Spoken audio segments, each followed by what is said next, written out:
Como actor, el fecho de madurar la faceta lectora con la fin de intervenir na construcción de la poesía supón un gran reto que necesita dun cierto desdoblamiento de la personalidad que yace la palabra del poeta y la propia sensibilidad del artista a la hora de dramatizar lo escrito. Una vuelta de alguna manera a la figura del xuglar que enguany afronta el grupo nun tris al representar l'espectáculo Camín del Escaezu, que adapta los poemes del escritor Ignacio Llope. Pues este espectáculo que hemos preparado se llama El Camín del Escaezu y está basado en unos poemas de Ignacio Llope. La idea surgió a partir de una propuesta que hizo Toño Camaño de Producciones Nun Tris, a la cual también yo pertenezco, y entonces se lo propusieron a la Ribada para hacerlo dentro de todo el programa de 2 semanas, creo que es, de todas las actividades. Y entonces les pareció bien y entonces presentamos este trabajo que en un principio pues nos parecía que era un reto porque no es teatro al uso como nosotros solemos hacer, porque es coger unos poemas e intentar pues hacer una representación o hacer una idea sobre lo que podemos sentir al oír el poema, no al ver, porque nosotros estamos acostumbrados en teatro a hacer todo con respecto al espectador que está viendo, pero en este caso es lo que siente el espectador cuando oye el poema. O sea, es un cambio mínimo, pero bueno, es un cambio que a nosotros nos interesaba empezar a trabajar sobre otros sentidos, vamos, que es el del oído, por ejemplo.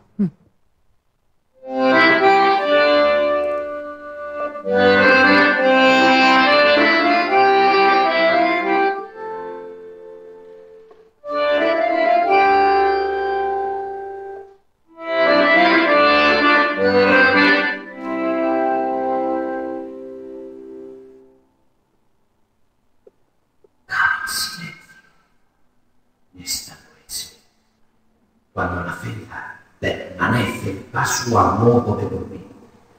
Y sé que unos animales muy juguetones y perezosos allanan trones de la piedra dura de los bueyes.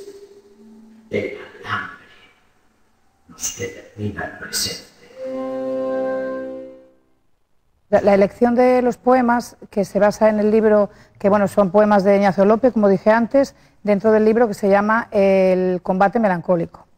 Y entonces la elección de los poemas los hizo Toño y entonces me los presentó a mí y yo con los poemas que se fueron eligiendo, pues tuve que hacer una idea general. Bueno, en cuanto a la dirección tienes que hacer primero una idea general para ver cómo lo enfocas, ¿no?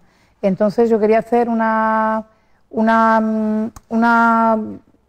idea, entre comillas, bueno, que englobara pues varias disciplinas, ¿no? Entonces no solamente que fuera una persona que está diciendo los poemas, sino que también hubiera algo que lo apoyara.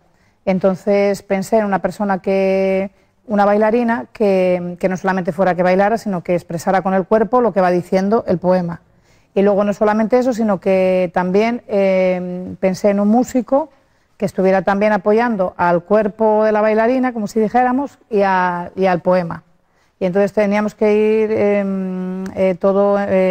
ensamblarlo todo. Y luego aparte también por las imágenes, con lo cual entran los sentidos que decía antes, que es el del oído, es el de la vista y, bueno, el gusto no, porque en este caso no hay, pero bueno. Y entonces según íbamos leyendo los poemas, pues me daba cuenta que el título del combate melancólico hacía referencia un poco a la pérdida de la revolución. No sé si la revolución no se puede hacer nunca por imposibilidad, o no se puede hacer porque no te dejan, o si la revolución al final fracasa porque los que la van a hacer fracasan o porque no se puede hacer. Entonces es un poco como la pérdida o sea, el fracaso de la revolución y que te queda un regusto pues que no sabes si es que no la pudiste hacer, o sea, nunca puedes llegar a hacer que la revolución surja y a ver lo que pasaría si hubiera funcionado, ¿no? Entonces es un poco como ese regusto, eso melancólico de algo, de un combate, de que siempre tienes ahí, que quieres cambiar algo de la sociedad y no puedes.